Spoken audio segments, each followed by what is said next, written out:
এই জাতিকে চেতনার ট্যাবলেট খাওয়ায় খাওয়ায় 50 বছর নানানজন ব্যবহার করেছে। এখন সত্য কথা বলার সময় আসছে। যা সত্য সেই সত্য প্রকাশ করতে হবে, ঠিক না? একদল লোক এইগুলার থেকে আমাদেরকে নানান, তারা 3 বার পুরা কোরআন মজিদ পড়েছে, পড়ে তিনি বলতেছে আপনারা চুপ করে যান। ব্যাকল শব্দ চয়নে আমার নবীর বিপক্ষে তুমি কথা বলো, শব্দ চয়নের নামে কবিতার কবির কথা বলার দ্বারা তুমি উল্টাপাল্টা কথা বলো।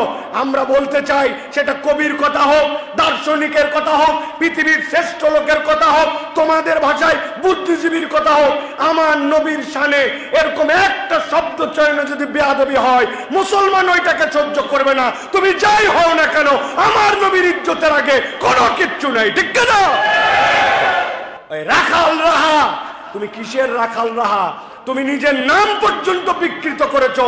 সাজ্জাদুল ইসলাম নাম তুমি গ্রহণ করতে তোমার কষ্ট লাগে, তুমি রাখাল নাম দিছো, রাহা নাম দিছো।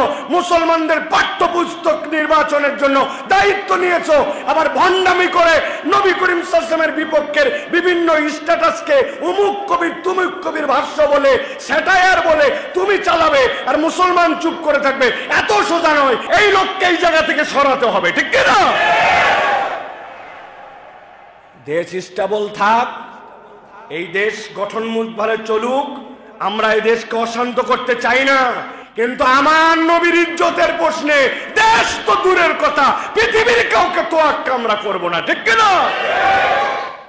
আমার নবীর ইজ্জতে তুমি বেয়াদবের মতো কথা বলো, কথা বলে আবার বলে তোমরা তো কিছু বুঝো না, তোমরা চুপ করো।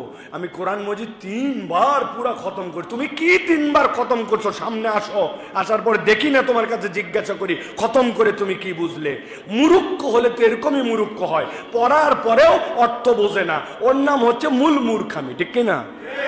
আপনাকে বলছিলাম না, বাপ বলছে ছাদের থেকে যে আদলা ইটগুলো আছে, ইটগুলা নিচে ফেলে দিবি, তবে ফেলার সময় কিন্তু খেয়াল করে ফেলবি, মানুষ দেখে ফেলবি।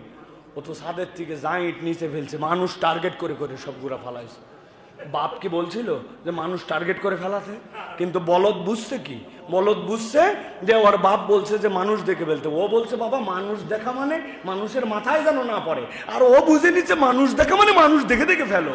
তো তুমি কোরআন পড়ছো 3 বার, কিন্তু এটা তুমি কিচ্ছু বুঝো নাই। ওইটা পরে আরো গাফেল হয়েছো, কেননা ওস্তাদ দিয়ে পড়তে হয়, তুমি নিজে নিজেই ওস্তাদ হয়ে গেছো, ঠিক কিনা? তুমি বুঝবা কি? এই জন্য আমরা বলতে চাই, খবরদার, আল্লাহ নবীর ইজ্জত নিয়ে কেউ যদি কোন রকম কথা বলে, এই দেশে কোনো কালে ছাড় দেওয়া ছিল না, কিয়ামত পর্যন্ত মুসলমানরা ছাড় দিবে না, ঠিক না?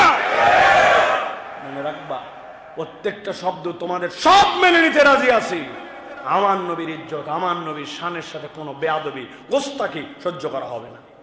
কিসের দেশ স্থিতিশীল অস্থিতিশীল? দেশ গোল্লায় যাক, আমার নবীর ইজ্জতের আগে দেশ না, মনে রাখো।